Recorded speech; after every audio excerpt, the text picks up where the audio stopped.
Welcome back, coaches. This is How to Run the Wing T, Part 3. We're not going to get a second chance in the game.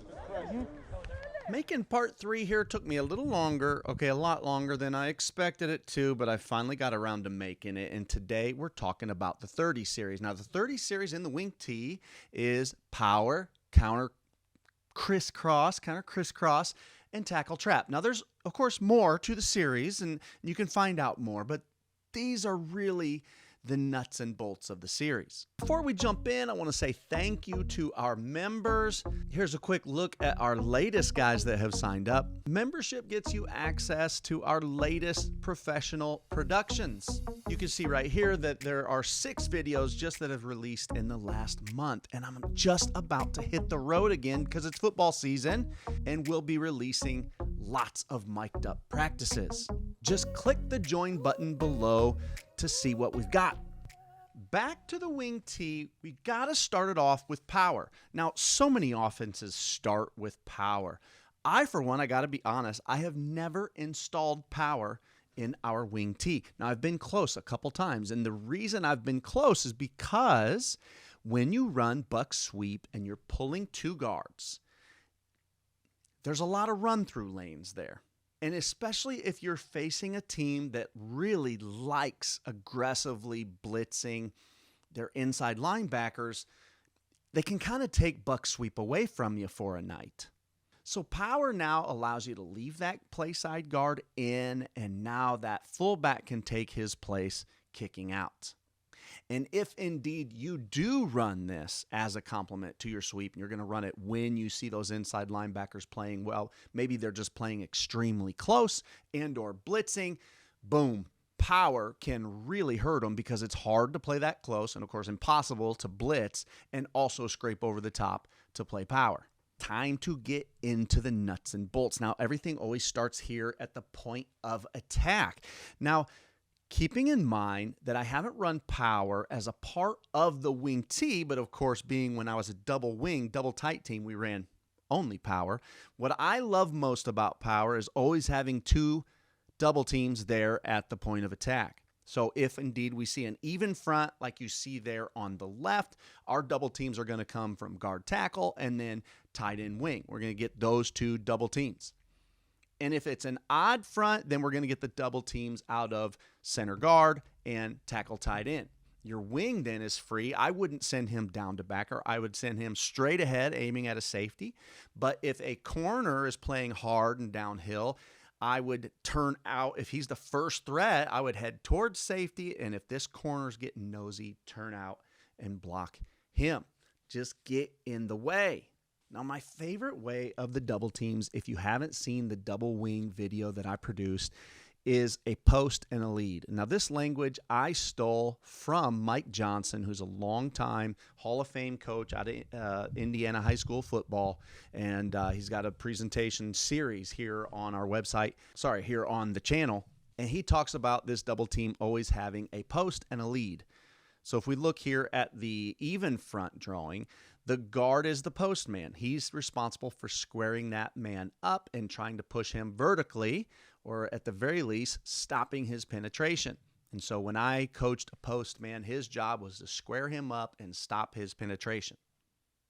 We want to make sure that we aren't missing, or that this man is certainly not going to penetrate. And then our tackle, or our lead man, happens to be a tackle in this situation, he is going to get a shoulder on him, his head behind, right? That's your Wing T wing, head behind, and he's trying to drive this man down the line of scrimmage. That's a really good double team. Now, if power is going to be a bigger part of your offense, you can work on having one of these 2 men chip off. But if you're not going to use this a ton, I would discourage you from spending time on chipping off. It's a tough skill to develop. It is teachable, certainly, but I think it needs to be a major part of your offense for you to develop or to invest that amount of time. We have to cover the backside. Here comes your guard. Your guard's pulling, and he wants to lead, in theory, just outside the double team. I'm going to come back to the guard's block in a moment. Let's go to that tackle. Now, he's your hinge man. Now, Coach Johnson talks here about pull replace. He's really going to, well, he's pulling as well. We want his first couple steps to look like he's pulling. He's pulling, so that's how hard and fast he's turning, and he's going to replace the pulling guard. Boom. He's going to open, crossover, and then on that third step, as he's nearing the center, now he'll turn and he can hinge. And that, of course, is protecting the backside. Now on to our puller. It's pretty standard, right? He's going to pull and look to lead. He doesn't need too much depth. He just has to get beyond our men. Hopefully our men aren't getting pushed backwards.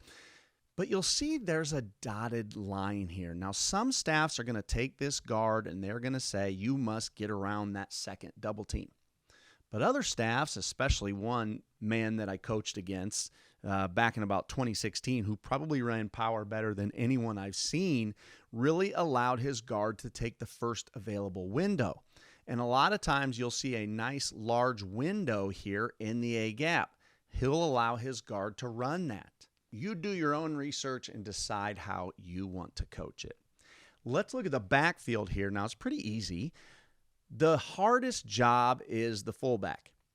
He needs to, it's called a J block. That, at least in our language, it's a J block. We want to get to the line of scrimmage. I want him to, in theory, be able to touch the double team, and he's going to take that outside shoulder and J block that man out. Now, we also called that moment, that was a tunnel. We wanted to tunnel it.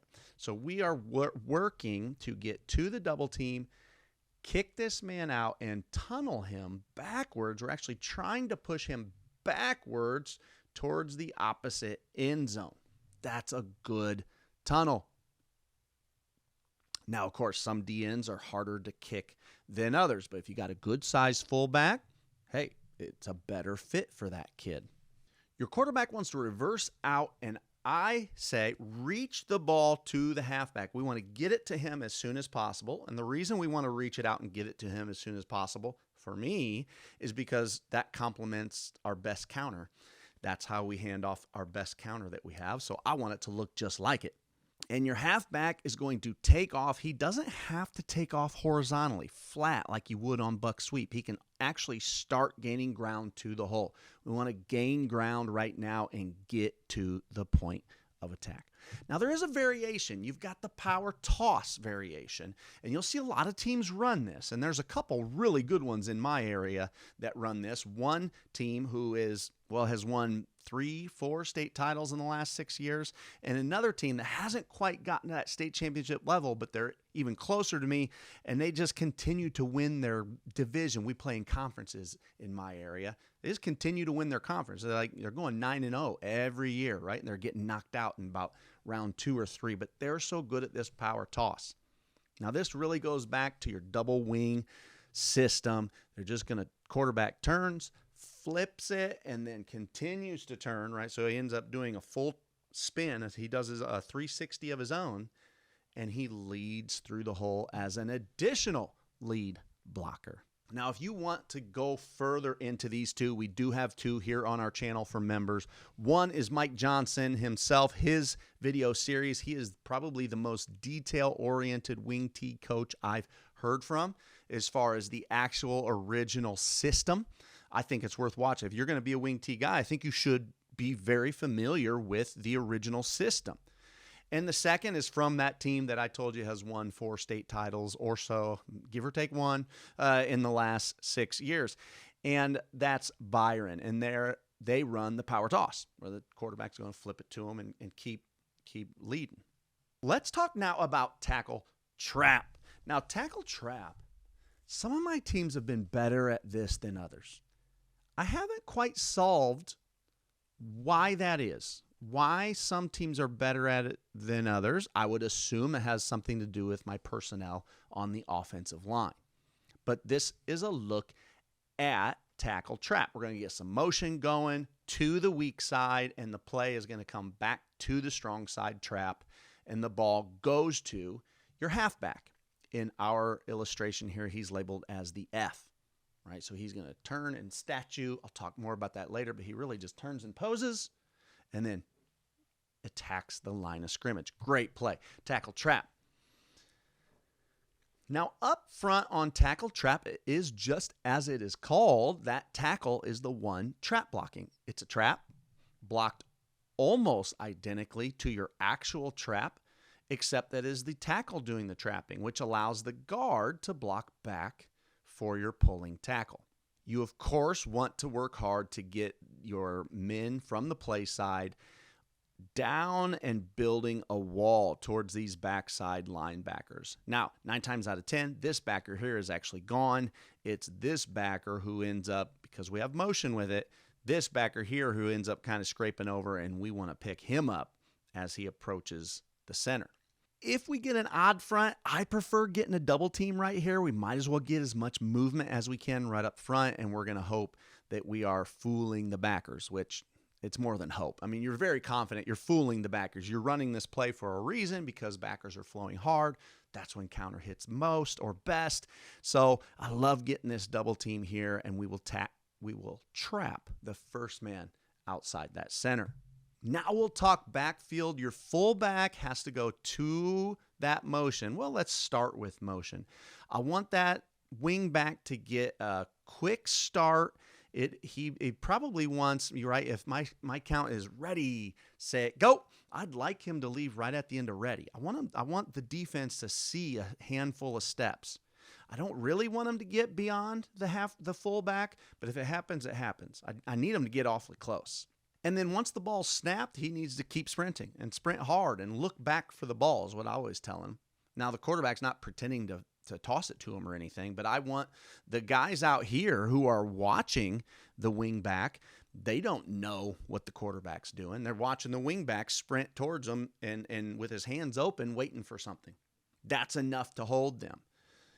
Your fullback is going to fill for your pulling tackle. Now, it's really a little bit of overkill because you do also have the guard coming this way, but nonetheless, you want your fullback coming this way, and that is because usually you have middle linebackers' eyes on fullback. We want them to see motion to their left and fullback to their left. That's a lot of flow going that way, and that is what causes these backers to start running. Your quarterback wants to reverse out as fast as he can, and then he is going to run towards that halfback and give that handoff. Now, the handoff will occur in between him and the line of scrimmage, right? So that's called an inside handoff. The F there, which we call our halfback, he is going to turn and I got to move the mic with me. He turns and poses, right? So he was here, and he turns and poses, right? So if these are my feet, I'm going to turn and point my right toe to the sideline. Now that my toe is pointing here, now I drive off this foot and attack the line of scrimmage. I'm going to take that handoff right here on the inside. So I turn and pose, drive back this way, take the handoff just like that, and attack that double team wherever it was. Quarterback, after he gives, he wants to continue and sprint wide. It's a great play. Again, some of my teams have been better at this than others, most likely because what's happening up front. But let's take a look at my latest team running tackle trap in a big situation against a good team. This is a playoff football team.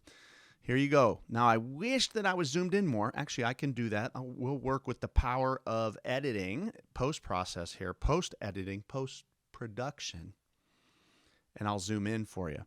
All right, so the wing back is going to start in motion. I like that timing. We're just looking at the wing back now. Ball gets snapped just before he gets to the fullback. Now let's watch that fullback. Fullback, boom, to the play side or to the fake side, to the back side, filling for that tackle who's pulling. There is my halfback statue. Boom. Turn, point to the sideline, then come back. And the quarterback continues on. Watch our quarterback. He reverses out. A little hard to see. There's a lot of helmets in there. Reverses out, almost follows like he's chasing the wing back. Boom, gives that handoff underneath. All right, let's look at our offensive line. Now, they didn't block it. It was a tough look because look at how much these linebackers are crowding. We get both inside linebackers filling in hard to blitz. So anytime you're going to get blitzers, it can be confusing for your kids knowing who to pick up. But you'll see we do end up trapping this guard. Look how this tackle, look how vertically this tackle here plays. This tackle jumps straight upfield and is an easy trap. Now, again, my tackle kind of misses it. Not kind of. My tackle misses it. He runs way too high, right? Because the kid's running upfield. He tries to head him off. But lucky for us, the kid took himself out of the play. My center, you'll see my backs. Yeah, my center's kind of getting his butt kicked by this nose. I would have loved to have got a double team. But my guard goes straight to that blitzing linebacker. Again, right, we get some confusion there. Either way, this turns into a great play for us, and because now on this time through, let's watch these two linebackers. Watch how hard they're flowing towards the motion and action. Boom, and they're beat, right? This turns into a huge, a 96-yard run for us against a great football team and really broke the game open, really turned the momentum, turned the tide, shifted that momentum in our favor. All right, now it's on to the mother of them all, the greatest counter known to man, counter crisscross. Now, I've said this for a long time, that counter crisscross is the best counter known to man. Now there's kind of some competition, and that comes from Butch Gontroff's system. I never shared that one, but that one's right there. It's really a counter off of the down play, and just the way he runs it is nasty. And we had so much success, just as much success with it as we did counter crisscross. But we're here to talk crisscross because that's part of the counter series. Now, the counter crisscross makes a lot of coaches nervous because it is the dreaded double handoff. Quarterback hands it to one man, and that man then in turn hands it to another, right? So the quarterback hands it to the F hands it to the Z, and he's off to the races. Let's dive into this. Of course, we have to look at the point of attack. Now, when they're playing with a backside 2-eye here with this tackle, I love having this double team right here. Again, double teams aren't a huge part of our system, so we don't spend much time on chipping off to that next guy. We'll go ahead and just bank on how much these linebackers are flowing, and we just want to really dominate here at the line of scrimmage. So there's our double team on that backside 2-eye. The guard wants to really get head up and let that tackle come down and lead, and together we'll drive them down the line of scrimmage. Block back, block back. Now, one thing that's unique, let me go back to this one. For us, we love to pull, tackle, and tight end. In my opinion, it's a better way to block your counter crisscross. I like the timing of how long it takes them to get there, and I also really love messing with the defense, right? Let's face it. What are defenses taught? So many defenses read guards, and a lot of the best ones do. So now you got a team, especially against the wing T. Now you got a team who's reading your guards, but on your best counterplay, the guards aren't taking you to the play. I mean, that's a big deal. I love that advantage. So we're going to pull, tackle, tight end. Block back, block back. We call it man away, man on. That's your rule. Man away. If there's no man away, block the man on. Okay, so man away, man on. Me personally, I worried about this run-through lane here because it can be large. When they go into like an underfront in this example, this tackle goes from a 2-eye to a 3-tech. Well, it's a nice, easy double team, which is great, but it creates this large run-through lane, which I worry about for linebackers. So for a lot of my career, we've blocked it like this. If we would actually kick anything from a 3-eye and out. Now, the only issue with that is a lot of times when you play a really well-coached defensive line is that this guy, they know they're afraid of trap. So this man here is coached. When he gets skipped, he's now squeezing really tight, and that can disrupt your counterplay. Right? So you as a coach got to decide how you want to block it.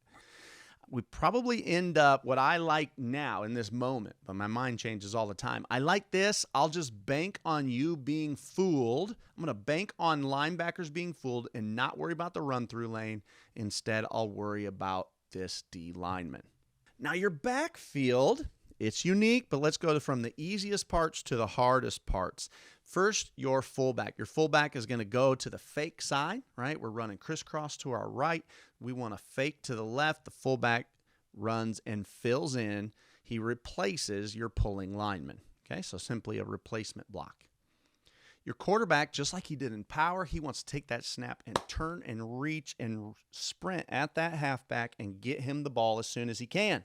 The halfback wants to take attacking steps straight down the line. Do not attack the line of scrimmage. You need depth, and you need depth because you have to give this ball away in a moment.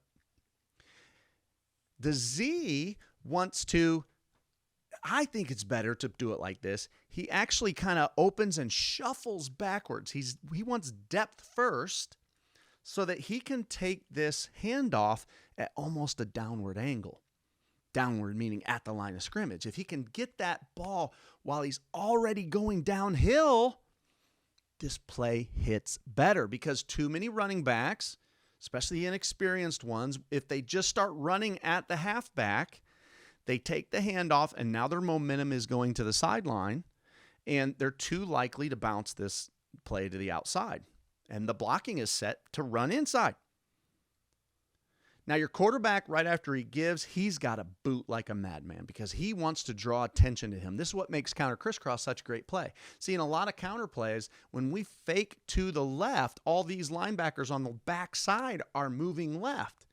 But the brilliance of counter crisscross is because when we're faking left and the quarterback is booting right, this outside linebacker here has to honor that it could be boot. He has to honor. He widens a step. Or this D end who was disrupting some levels of counter, he's rushing upfield. So this boot, the threat of boot, waggle, whatever you want to call it, really holds usually a couple backside players, which is what we call it parting the Red Sea. All these players are chasing action, flow, and all these players are chasing waggle, boot, and it just parts. The last intricacy of this play is the actual handoff itself. Now, I learned this from Mike Johnson in that series. It's right here on YouTube. This is when I learned it. Now, I've called it, since I learned it from him, a table and a stop. Okay? I think he calls it something slightly different, like stopper. But we call it table and stop. So I want my right hand goes on my hip. I'm actually going to stand up so that you can see my hips. My right hand, my left hand goes, I'm the halfback, and I turn to attack this play. My left hand, I want it to get past my hip and create a table out here. My right hand, I go elbow back, open hand again, and that's the stopper. I got a table and a stop. Again, this is not exact language from Mike Johnson, but it's what I've used now for 10 years. Table and a stop, and I want the ball here. If I take the hand off here, I now have to take a hand off and now re-grip my hands in order to give this away. If I take it here with a table and a stop, which, yes, requires some teaching, I can take it and give it without a re-grip. Take it and give it. I think it's a pretty important piece of the puzzle. And now your wing back, he has gotten depth, and he takes a standard handoff from that halfback and attacks the line of scrimmage. Let's take a look at this play in action. Now, I wanted to show you this play first because it gives you an example of a great situation to call it. So look at my team. We are stuck in third, and not to mention, this was the best team. This is one of the best teams in our conference. Us, these guys, and one other team that beat us ended up in a three-way tie for the conference title this year. This team plays incredible defense. They're hard to move the ball on. So we're stuck in a tough spot, 3rd and 20, and we go to run just some quick game. We're going to throw a pass up here to a pretty good receiver. Well, the play gets called dead before we can get it off. So what did their whole defense just see? They saw, they want to throw it. So anybody that's a rusher knows, okay, that's the play they want to run. So we get moved back, and instead of calling that play again, I want to call crisscross. So now it's 3rd and a little longer, And I call crisscross because I know that these guys are coming upfield, and we get to run crisscross inside of them. Now, it looks like a great play. Ends up getting called back for a block in the back. Here we go. 3rd and longer. Look at that. What was that, a 10-yard penalty? I don't even remember what we did wrong. Boom, boom. Crisscross, and it turns into a great play for us. Ends up getting called back again, and we got to come up with a 3rd call, but I think it was the right play call, if not for our wide receiver getting too handsy on that corner. But let's look at some of the blocking up front. Here comes our tackle tight end. Let's start there. Boom, tackle kick, tight end wrap. You can see in this situation, we are kicking out the 3 tech. We do skip him, and he's coming upfield because he thinks we're throwing the ball. Let's check our halfbacks table and stop. A little sloppy, isn't it? He mostly just reaches out for the ball. I don't love that. But it is a good example. It shows that we're not actually taking an official handoff there. Grab, give. And let's check my wing back. Does he get depth? And is he getting downhill as he gets this ball? He is. I think that's a huge key, and I think it's why we've been very good at crisscross for a long time. The wing back gets depth and then comes downhill. Quarterback boots like crazy. Now, they say that you get your wing T card right here. Your quarterback continues and, in theory, becomes a pitch man for the crisscross guy. They say that you get your official wing T card. You're in the clan, the cult. If you get this on crisscross, then this man pitches it to your quarterback for the TD. Then you get your wing T card. Now, if you want more details on the crisscross tackle trap, I go into it here on my series, which is here on YouTube. This was a 5-video series really detailing our attack, and this is the style of wing T I was running from about 2013 to about 18 or 19. I think that span of time, this was the style we were running. That whole video series is here for members. Hey, I hope you liked it. What style of wing T do you run? Are you a power team? Have you used crisscross? And if you haven't, why not? Be sure to stay tuned for what we're up to next. And hey, those mic'd up practices are coming. I hope you like them.